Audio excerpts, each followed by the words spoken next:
Hello friends, मेरा नाम विशाल है and welcome to my channel programming with Vishal. Friends, आज के वीडियो में हम लोग डिस्कस करेंगे कि दो चीजें होती हैं हमारे पास। एक होता है हार्ड डिलीट और एक होता है सॉफ्ट डिलीट। इन दोनों में क्या डिफरेंस है और कहाँ पे हम इन दोनों को यूज करते हैं। तो ऑलरेडी मैंने क्या किया हुआ है कि एक डेटाबेस में टेबल बनाई हुई है न्यूज नाम से। इसमें कुछ डमी डेटा है वो डाला हुआ है। एक मैंने पीएचपी का पेज बनाया हुआ है क्योंकि हमारा टाइम बचाने के लिए डेटाबेस से मैंने क्वेरी करी हुई है, और एक टेबल बना के जो डेटा है मेरा वो पॉपुलेट करके यहाँ पे डाल दिया हुआ है, और एक डिलीट के लिए हाइपरलिंक दिखा है। उस पर फिलहाल कुछ डाला नहीं है अभी के लिए, जिससे आपको इस तरीके से कुछ डेटा दिख रहा है। तो नॉर्मली डिलीट का मतलब क्या होता है कि इस डेटा को हम लोग डेटाबेस से डिलीट कर दें।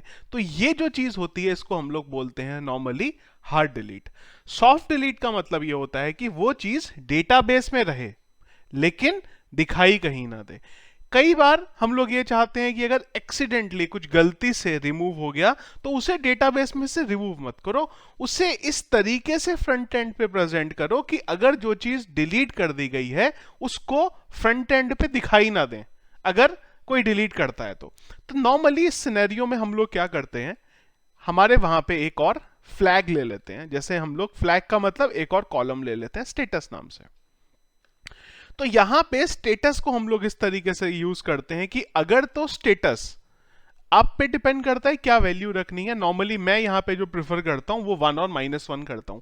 तो 1 का मतलब है कि उस पर्टिकुलर चीज को मुझे शो करना है, और -1 का मतलब है कि वो चीज रिमूव हो गई है। जैसे कि एक अपडेट की क्वेरी कर देते हैं, update news set status is equal to 1। तो मेरे सब पे आ गया यहाँ पे 111।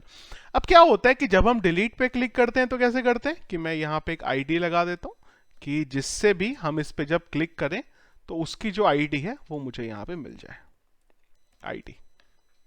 अब क्या होगा, जब हम किसी पे क्लिक करेंगे तो उसकी जो आईडी है वो हमें यूआरएल पे मिल जाएगी। मैं और इससे ज्यादा कोई कंडीशन नहीं लगा रहा हूं। आप अगर यहाँ पे लगाना चाहें तो एक और भी फ्लैग ले सकते हैं, type is equal to delete, जिससे एक एडिशनल सिक्योरिटी लेवल पे आ जाएगा कि जब यूआरएल में टाइप भी आए और आईडी भी आए तभी आप जो डेटा है वो डिलीट करेंगे। तो हम चलते हैं इधर और यहां पे कंडीशन लगा लेते हैं, if is set $_get type.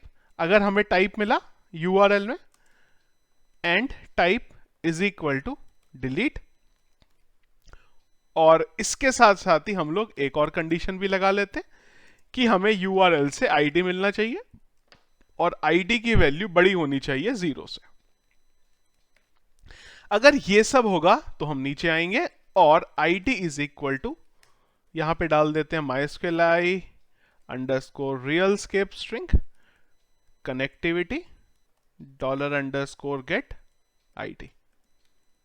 Normally हम लोग क्या करते थे इस केस में, जो हमारा हार्ड डिलीट होता है या जो रेगुलर करते हैं, हम लोग एक एसक्यूएल क्वेरी चलाते हैं, mysqli underscore query connectivity delete from news where ID is equal to $id।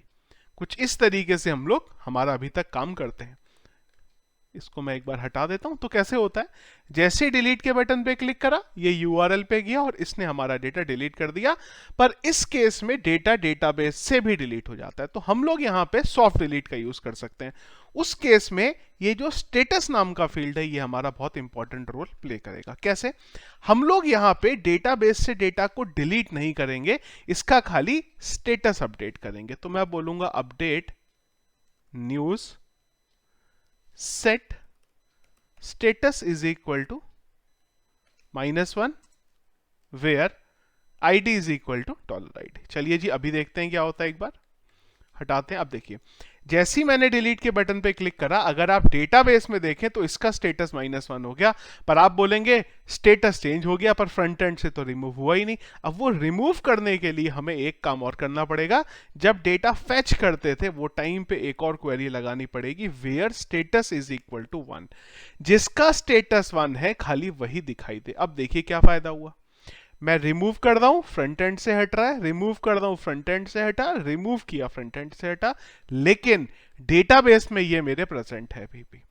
तो सॉफ्ट डिलीट हम लोग तब यूज करते हैं जब हम चाहते हैं कि कोई भी हमारी चीज जिसे रिमूव कर रहे हैं वो डेटाबेस में प्रेजेंट रहे। अगर गलती से भी हो गया है किसी से रिमूव, डेटाबेस में से कभी कुछ रिमूव नहीं करेंगे, बस खाली स्टेटस को चेंज कर देंगे। अब फ्रंट एंड पे जहां जहां भी हमें इस पर्टिकुलर टेबल से डेटा दिखाना है वहां पे इसके स्टेटस को भी साथ लेके चलेंगे कि अगर स्टेटस 1 है तभी वो डेटा फ्रंट एंड पे आएगा, अदरवाइज वो डेटा फ्रंट एंड पे नहीं आएगा। तो ये बेसिकली डिफरेंस होता है आपका सॉफ्ट डिलीट और हार्ड डिलीट में। हर एक लैंग्वेज में आपका सेम टू सेम प्रोसेस होता है। कोड हमने फिलहाल PHP पे करा है। सेम प्रोसेस को अगर आप .NET, जावा, पाइथन किसी भी और लैंग्वेज में इंप्लीमेंट करना चाहते हैं कर सकते हैं। स्टेटस चेंज कर देंगे और शो के टाइम पे उसी स्टेटस को आप यहाँ पे चेक करा लेंगे। हार्ड कोई रूल नहीं है यहाँ पे कि 1 - 1 ही लेना है।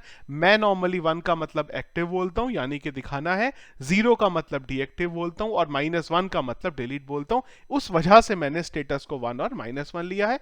बाकी आप पे डिपेंड करता है, जो भी आप स्टेटस यहाँ पे यूज करना चाहें आप कर सकते हैं। इंटरव्यू पॉइंट ऑफ व्यू से अगेन इंपॉर्टेंट क्वेश्चन है ये भी कि सॉफ्ट डिलीट और हार्ड डिलीट में क्या डिफरेंस होता है। तो ये था फ्रेंड्स हमारा आज का वीडियो, एक छोटा सा क्विक जो आपको हेल्प करेगा ये समझने में कि सॉफ्ट डिलीट और हार्ड डिलीट क्या होता है और उन दोनों में क्या डिफरेंस होता है। वीडियो फ्रेंड्स अगर आपको पसंद आया तो इसको लाइक और शेयर जरूर करिएगा। चैनल में अगर आप नए हैं और आगे भी मेरे वीडियोस देखना चाहते हैं तो जरूर हमारे चैनल को सब्सक्राइब कर लीजिएगा। Thank you.